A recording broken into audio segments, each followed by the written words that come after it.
Christian, let's talk some Colorado Buffaloes, your favorite team on the planet, also your favorite coach. Look, last year, kind of an up and down season with Colorado, 4-8, didn't finish the season as strong as we had probably liked or most people would have thought. They were 1-8 in conference. Obviously, the Pac-12 was a pretty good conference last season, but I'm going to talk about the offense here real quick, Christian. I'll kick it to you in the defense when I'm done here. But here's the thing with the offense last year. At times, looked amazing. You know, they put up like 28 points a game. That was 60th in the country. You know, the second half of the season, I think teams kind of caught on what they were doing. It was a lot of Shedeur Sanders. It was a lot of Travis Hunter.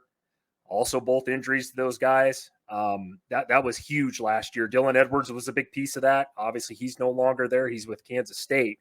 But offensively, Colorado looked good last year. I mean, they on the offensive side of the ball. But here's the thing. Deion, we know what he is. I'm not going to sit here and give a 10-minute spiel on Deion in the recruiting, but he did a great job in the transfer portal again. We know he hit that hard. That seems to be what he's doing at Colorado. They brought in former Ohio State running back Dylan Hayden. This kid, I know he played at Ohio State last year. He was banged up a little bit, but I think he was a 4-star out of high school. That'll be a big addition there for Colorado as well. After losing I think they lose 4 of their running backs off of last year's team. So he should split carries, though, with Miami of Ohio transfer Rashad Amos. I watched him play in the MAC. If anybody watches any MAC games, he was, I think he was first team all MAC last year, believe it or not, at running back. So here's my thing with Colorado. They're never going to be a run-first team, not with Shedeur Sanders at the helm. I mean, they like to throw the ball. Shedeur Sanders, I think, will have a huge season again. I truly believe that. Travis Hunter, we know he's probably the best athlete in college football. Kid plays both ways. One big thing with Colorado, too, they return a ton of their receivers from last year. Jimmy Horn Jr., we remember him. They added Will Shepard from Vandy. You probably remember him as well, Christian. And then O'Myron Miller, who was actually on Nebraska's roster, start last offseason, transferred to Colorado. He had a couple big games. I think one he had against USC, so he looked really good. He was a freshman last year. So Colorado's offense, I think they're going to be pretty good. They're going to fit real well in the Big 12. So, Christian, you want to talk to me about that defense over there in Colorado? Yeah, Chris, I mean, as good as the offense was last year, the defense was equally as bad. I mean, Colorado had one of the worst defenses in all of college football last year. Really didn't really matter what statistic you want to derive from that. Here's the thing, right? They bring in a new defensive coordinator in Robert Livingston, okay? He's coming over from the Cincinnati Bengals. He was with them for 8 years, right? He's got his work cut out for him. I mean, let's just be honest here. The good news for Colorado, though, is the front seven gets some massive upgrades, right? Especially, in the Pitt transfers in Dayon Hayes and then Samuel Okunlolo, who had 9 combined sacks last year with the Panthers. Both those guys did. So that's going to be good for them. The Buffs also get back their leading tackler in Levante Bentley, right? And they're also going to get back Trevor Story, who's very talented. I think he was a converted safety that they moved to linebacker last year, and they kind of moved in some different packages. He had a couple of really good interceptions last year that were pretty awesome. So talent there. Look, the secondary is going to be the strength of this team, right? Travis Hunter, I think, is one of the best players, arguably, in college football.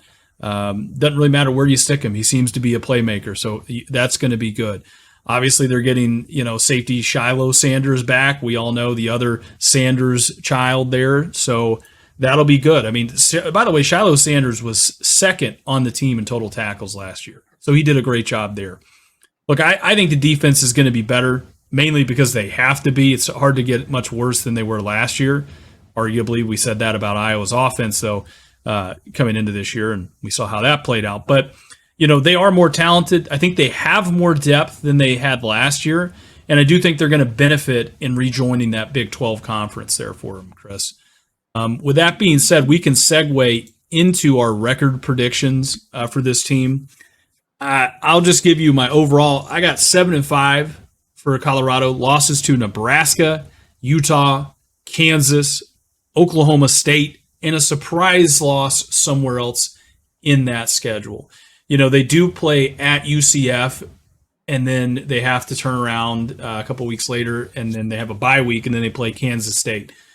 Somewhere there they might trip up. I know Kansas State fans would probably tell us a little different. Maybe Arizona fans could tell us a little different. UCF fans will definitely tell us a little different. So, that is kind of if you want to look at it, that at UCF versus Kansas State and then at Arizona, that can be a little bit of a stretch for a team like Colorado. Chris, what are your thoughts? Yeah, I got a couple things here. I forgot to mention, Christian, a little bit about that offense, and I apologize, guys. Yeah. The offensive line was horrific last year. They gave up damn near 60 sacks. It was, I think, damn near dead last in the country. They did shore that up, I think, in the transfer portal. They got about 5 or 6 3-star linemen. I know they're from other teams, maybe not, powerhouse teams, but that should help them this year. Kicking it back over to the schedule here. I have a little bit of different record than you do, obviously, and I think you expected that out of me. I have Colorado winning 5 games this year. I took a lot of shit last year for saying they were going to win 3.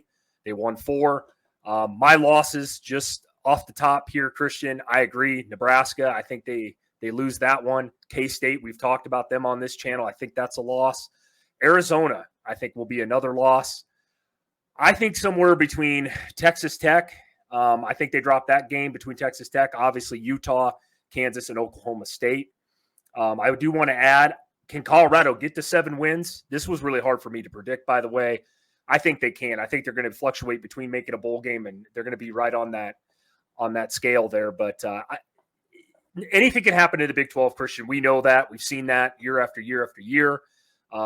If Colorado's offense can improve, with the O-line, and you said they've added some depth defensively, I think Colorado wins 7 games. Injuries come out of nowhere, though, and we know how that goes. So 5-7.